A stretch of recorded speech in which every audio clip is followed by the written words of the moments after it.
Alrighty guys, welcome back to another episode of the Money Peach, Chris Cam. I'm driving around in my car right now and I am seeing the most incredible cars one by one. It's crazy. It's like I just happened to hit the road today and I'm seeing a Mercedes. Oh, there's a Mercedes right there.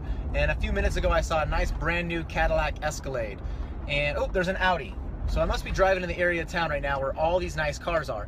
So every time I see one of these cars, first thing I think of is, wow, that is an expensive car.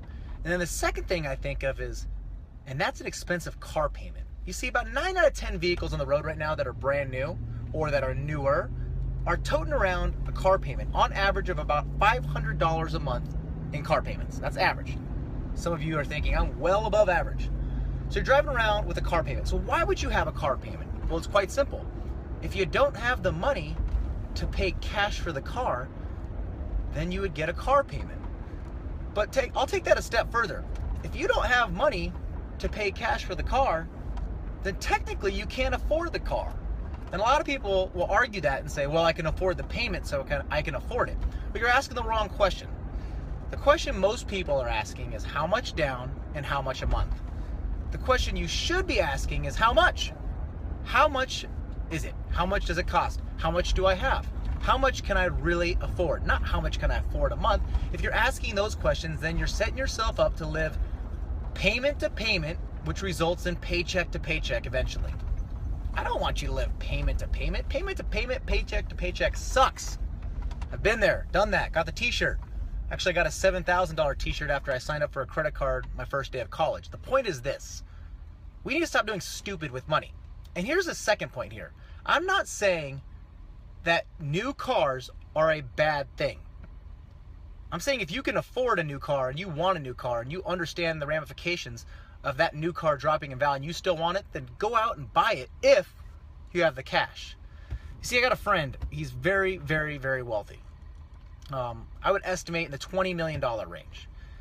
And he drives a very, very nice car. This car's a $130,000 car. Okay? And somebody once told me, I remember about a year ago, somebody pointed out and said, you know what? He shouldn't drive a $130,000 car. That's just outrageous. That's crazy. Who drives around in a $130,000 car? And I sat for a second. I said, let's break it down. Let's break this down.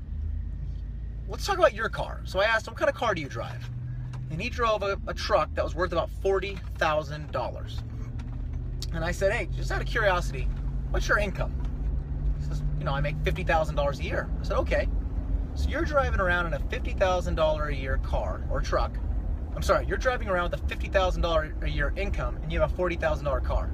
So roughly about 80% of your income is in this car, right?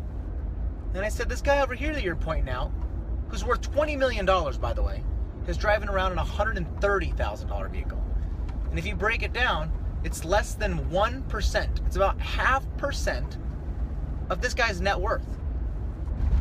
So it sounds crazy. He's driving around in a $130,000 vehicle, yet it represents about 0.5% of this guy's net worth. And the majority of people are out there saying, oh, that's just outrageous. Who pays $130,000 for a car? When you're sitting over here driving a $40,000 truck making $50,000 a year. And it's not your fault for thinking that. That's the way we're taught to think. We're taught to think how much down, how much a month. We're not ever taught to ask the question, how much? So I want to ask you this. How much car can you afford? How much truck can you afford? How much money do you have to buy a vehicle? Not how much a month. How much do you have? How much are you willing to save to buy a vehicle? How long are you willing to save to buy a vehicle? Think about that. It's not how much down, how much a month. It's how much.